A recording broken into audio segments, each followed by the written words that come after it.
Saddam Hussein کو جس طرح پریزیڈنٹ جو تھا اس کو لے کے یہاں پیش کیا گیا پنجرے میں، تو اس طرح جو ہے نا اگر اس کو لے کے آئے اور پھر چیف جج نے فاضل عدالت کے جج نے جو اسپیشل کورٹ ہے اس نے کہا کہ اگلے ہفتے جو ہے اگلے ہفتے کے بدھ کو جو ہے 17 اکتوبر کو ان کے اوپر فرد جرم عائد کی جائے گی سائفر کے حوالے سے، جس پر عمران خان نے اور شاہ محمود قریشی نے وہ کاغذات لینے سے بھی انکار کر دیا ہے اور دستخط کرنے سے بھی انکار کر دیا۔ اب بھی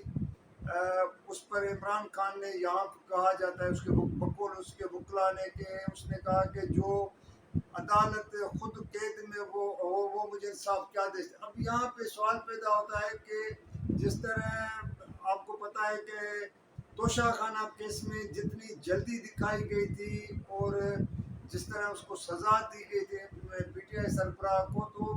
ایک دنیا میں بھی مذاق بھی ہوا اور یہ کہا گیا کہ انصاف کے تقاضے پورے نہیں ہوئے، اور بعد میں وہ جج ایک دن سزا دیا، دوسرے دن وہ لندن چلا گیا۔ اب جو اس اسپیشل کورٹ کا جج ہے حسنات، اب وہ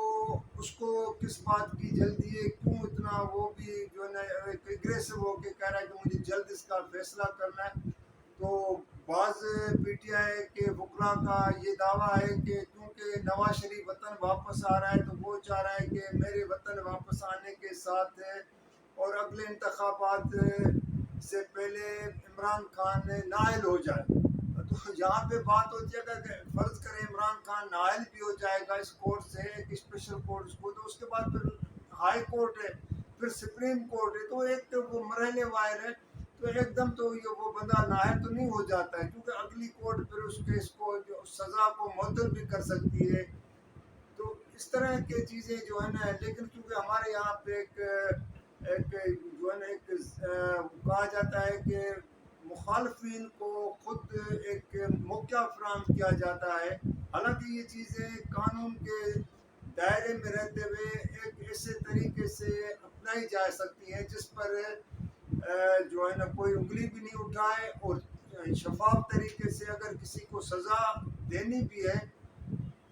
اور اس میں کوئی اس گناہ گار بھی ہے تو اس کا بھی ایک طریقہ کار تمام مراحل کمپلیٹ ہو جاتے ہیں۔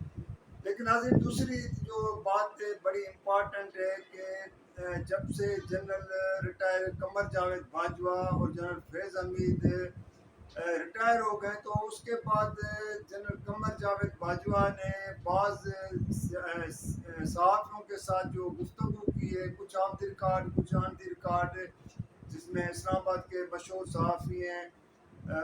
جو ہے شاہد مطلع، جاوید چودھری، ان کو کوئی چیزیں بتائی، تو اس کے پر وہ کہا جاتا ہے کہ کیونکہ ریٹائرمنٹ کے 2 سال ان کو اپنا ایک رولز کے مطابق جو بیوروکریٹ ہوتا ہے، سرکاری ملازم بیسیکلی ہوتے ہیں، چاہے اس میں جو ہے فوج سے تعلق ہو یا سویلین بیوروکریٹس ہوں، تو ان پر یہ پابندی ہوئی ہے کہ 2 سال وہ خاموش رہے۔ لیکن اب یہ ہے کہ ہمارے یہاں روایت ہو گئی ہے کہ ریٹائرمنٹ کے بعد کوئی اس چیز کو رولز کو فالو نہیں کرتا ہے، جس پر ان کو اور جاوید چودھری کو، صحافی شاہد مطلع کو، ان سب کو جو ہے نا انکلوڈ قمر جاوید باجوہ، فیض حمید کو نوٹسز جاری ہوئے ہیں۔ اب یہ کورٹ نے دی ہے، اسلام آباد کورٹ نے ان کے اوپر جاری کیے ہیں، تو اگلا مرحلہ یہ بھی دیکھنا ہے کہ آیا یہ خود ریٹائر جنرل پیش ہوتے ہیں، کیونکہ ماضی میں تو کوئی جنرل پیش نہیں ہوا ہے۔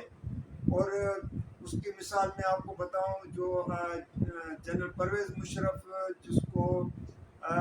آئین کی خلاف ورزی پر جو ہے نا اس نے آئین توڑا تھا، آئین شکنی پر اس کو سزا بھی آئی تھی، بعد میں